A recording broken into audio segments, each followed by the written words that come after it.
We all have our Super Bowl traditions. Maybe it's wings or pizza or obnoxious game day outfits. For me, it's calling BS on the NFL reps and politicians who mislead you about the economic impact of America's signature sporting event. But it matters because cities use these bogus reports to justify spending your tax dollars on the parties and stadiums for wealthy sports leagues, money that could have instead gone to schools or affordable housing or health departments in your community. So give me 2 minutes and I'll give you 3 reasons why these economic impact claims are never what they're cracked up to be, even in non-pandemic years. First up, inflated tourist spending. The consultants who put these reports together love to estimate what a visitor spends when they come to town, then multiply it by the total attendance across all related events.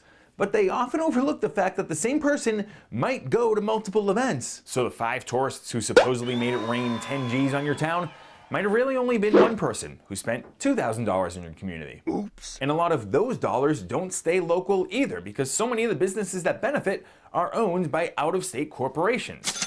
In short, much of that claimed economic impact just isn't real.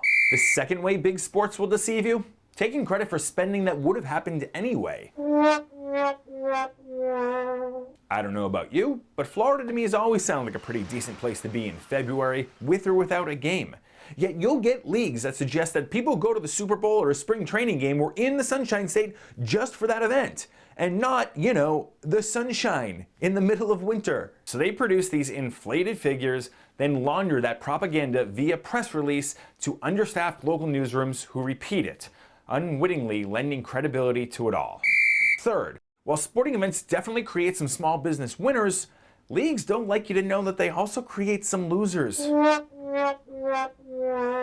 When throngs of people come to town for a sporting event, especially like Florida in February, it displaces the tourists who would have visited without the game. And locals often stay away too, spending less money than normal because they don't want to deal with the crowds or the extra security. Sure, some businesses do great on game day, but a lot don't. So many that economists have found that the net impact from many big sporting events is actually 0. You'll probably hear that any tourism boost during this pandemic is a good thing for business. But there's a reason that tourism's been basically shut down across the globe, and that's the hidden cost that comes along with hosting a crowd. The more people that travel to your town now for this big event, the more it's going to stress your hospitals and local economy in the weeks after the party's left town. So remember, economic impact is an important conversation to have the next time your community is discussing spending millions of dollars on a big sporting event. Just don't believe the claims made by the organizations looking for your tax dollars, or the politicians who just can't wait for a seat in the owner's box.